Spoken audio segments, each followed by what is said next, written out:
আমেরিকার বুকে গড়ে উঠতে যাচ্ছে এক বিশাল বড় অয়েল রিফাইনারি।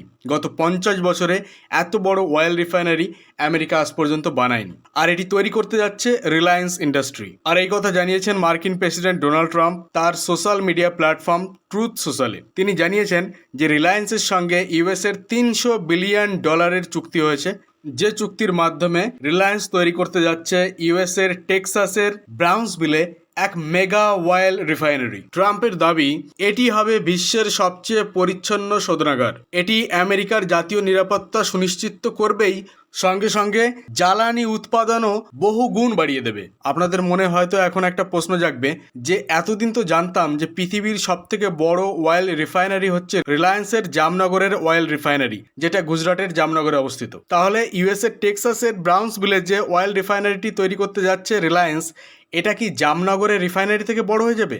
না, ইউএসের টেক্সাসের ব্রাউন্সভিলে যে অয়েল রিফাইনারিটি তৈরি করা হবে তার পার ডে ক্যাপাসিটি হবে 1,64,000 থেকে 1,68,000 ব্যারেলস প্রতিদিন।